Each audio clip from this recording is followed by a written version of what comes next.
اور حضرت معاذ بن جبل رضی اللہ تعالی عنہ سے بھی ایک طویل روایت ہے کہ حضور نبی رحمت صلی اللہ علیہ وسلم نے ان کو 10 وصیتیں کی تھیں۔ حصول برکت کے لیے یہ ساری حدیث میں آپ کے سامنے رکھ دیتا ہوں۔ کہتے ہیں اوصانی رسول اللہ صلی اللہ علیہ وسلم بعشر کلمات، حضور نے مجھے 10 باتیں ارشاد فرمائیں، حکمت سے بھری اور رحمتوں سے بھری ہوئی ایک ایک بات ہے، ان کے بول بہاروں جیسے اور اصحاب ستاروں جیسے۔ تو اتنا خوبصورت کلام، لہو خورشید کا ٹپکے اگر ذرے کا جگر چیر۔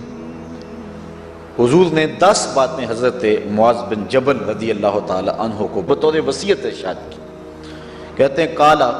حضور نے مجھے کہا، ارشاد کیا، لا تشرک باللہ شیئا وَإِن قُتِلْتَ وَحُرِّقْتَ، اللہ کے ساتھ کسی کو شریک نہ ٹھہرانا، اگرچہ تجھے قتل بھی کیا جائے اور تجھے آگ میں جلا بھی دیا جائے، کبھی بھی اللہ کے ساتھ شریک نہ ٹھہرانا۔ دوسری بات حضور نے مجھے یہ ارشاد فرمائی، وَلَا تَعْصِ وَالِدَيْكَ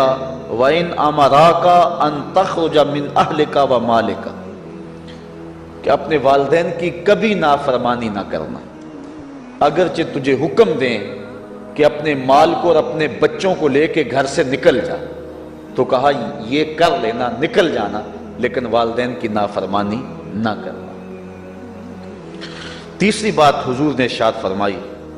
وَلَا تَتْرُكَنَّ صَلَاةً مَكْتُوبًا مُتَعَمِّدًا فَإِنَّ مَنْ تَرَكَ صَلَاةً مَكْتُوبَةً مُتَعَمِّدًا فَقَدْ بَرِئَتْ مِنْهُ ذِمَّةُ اللَّهِ۔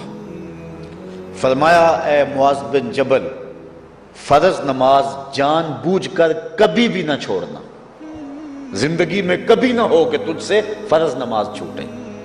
اس لیے کہ جس نے فرض نماز جان بوجھ کے چھوڑ دی، اللہ اور اس کے رسول نے اس سے اپنا ذمہ اٹھا لیا۔ اب وہ جدھر مرضی جائے، اللہ نے جو ذمہ لیا ہوا ہے مومن کا، اللہ اٹھا لیتا ہے۔ چوتھی چیز حضور نے جو ارشاد فرمائی، وَلَا تَشْرِبَنَّ خَمْرًا فَإِنَّهُ رَأْسُ كُلِّ فَاحِشَةٍ، اے معاذ بن جبل، زندگی میں کبھی بھی شراب نہ پینا، ہر بے حیائی کی جڑ ہے اور بنیاد ہے شراب۔ پانچویں چیز کہتے ہیں حضور نے جو مجھے ارشاد فرمائی وہ یہ تھی، وَإِيَّاكَ وَالْمَعْصِيَةَ فَإِنَّ بِالْمَعْصِيَةِ حَلَّ سَخَطُ اللَّهِ، کہا کبھی اللہ کی نافرمانی نہ کرنا، اللہ کی نافرمانی سے اللہ کی ناراضگی مول لینے والی بات ہے، اللہ تعالیٰ کی معصیت سے اس کی ناراضگی جائز ہو جاتی ہے، حلال ہو جاتی ہے۔ اور چھٹی چیز کہتے ہیں حضور نے یوں ارشاد فرمائی، وَإِيَّاكَ وَالْفِرَارَ مِنَ الزَّحْفِ وَإِنْ هَلَكَ النَّاسِ، کہا جب محاذ پہ ڈٹا ہونا تو کبھی پیٹھ نہ پھیرنا،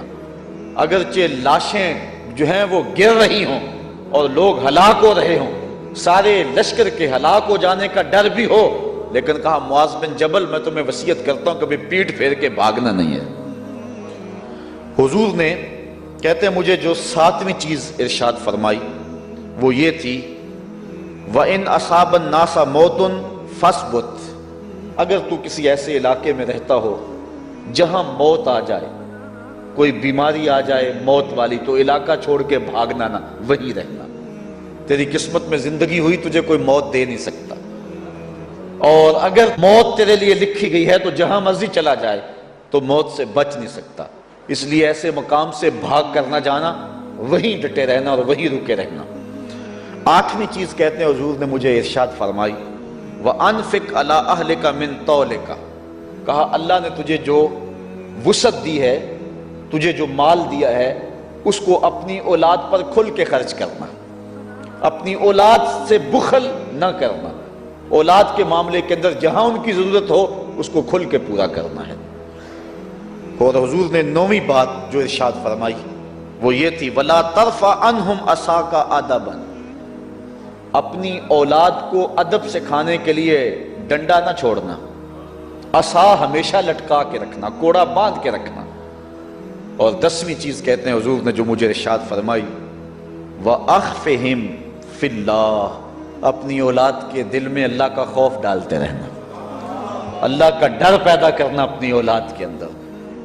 تو نے اپنی اولاد کو یونیورسٹیوں اور کالجوں تک پہنچایا، بیرون ملک سے بھی تعلیم دلوائی، لیکن اللہ کا خوف نہ سکھایا۔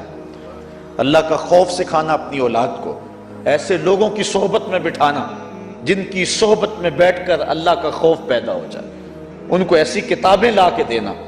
کہ جن سے خشیت الہی ان کے سینے میں پیدا ہو۔ اگر تو نے سب کچھ دے دیا، عالی نسب بنگلے دے دی اپنی اولاد کو، تو نے جو ہے وہ بہت اچھی تعلیم دلوا دی اپنی اولاد کو، دنیاوی سوسائٹی کے اندر ان کا وقار بہت بلند ہو گیا، تو نے سب کچھ دے دیا اپنی اولاد کو، اللہ کا خوف نہیں دیا تو کچھ بھی نہیں دیا۔ تو حضور نے جو 10ویں وصیت حضرت معاذ بن جبل کو کی وہ یہ ہے کہ انہیں اللہ سے ڈراتے رہنا، اللہ تعالیٰ کا خوف، ان کی خشیت ان کے سینے میں پیدا کرنا۔ اللہ اکبر۔ حضور کا ایک اور فرمان سنیے، حضور نے فرمایا کہ جو شخص نماز چھوڑتا ہے، ایک طویل حدیث ہے جس کا یہ حصہ ہے، وَقَانَ يَوْمَ الْقِيَامَةِ مَعَ قَارُونَ وَفِرْعَوْنَ وَحَامَانَ وَأُبَيِّ بْنِ خَلَف، جو نماز ترک کرتا ہے قیامت کے دن قارون کے ساتھ، فرعون کے ساتھ، حامان کے ساتھ اور ابی ابن خلف کے ساتھ کھڑا کر دیا جائے گا۔ جس صف میں اللہ کے دشمن کھڑے ہوئے ہوں گے، بے نوازی کو بھی اس صف میں کھڑا کر دیا جائے گا۔ کتنی رسوائی ہے، کتنی ذلت ہے۔ کوئی بندہ یہ گوارا کرتا ہے کہ مجھے اس صف میں کھڑا کر دیا جائے جس میں دشمنان خدا کھڑے ہو، دشمنان رسول کھڑے ہو، میری کوئی بہن، میری کوئی بیٹی کیا یہ گوارا کر سکتی ہے کہ اس کو حضور پہ کانٹے پھینکنے والی ام جمیل کے ساتھ کھڑا کر دیا جائے، اس کو حضور کو اذیت دینے والی عورتوں کے ساتھ کھڑا کر دیا جائے؟ نہ میری کوئی بہن اور نہ کوئی میری ماں اس بات کو گوارا کرتی۔ تو جب ہم یہ گوارا نہیں کرتے تو پھر ہمیں عزم کرنا چاہیے کہ آج کے بعد نماز نہیں چھوڑنی ہے۔ حضرت امام بخاری نے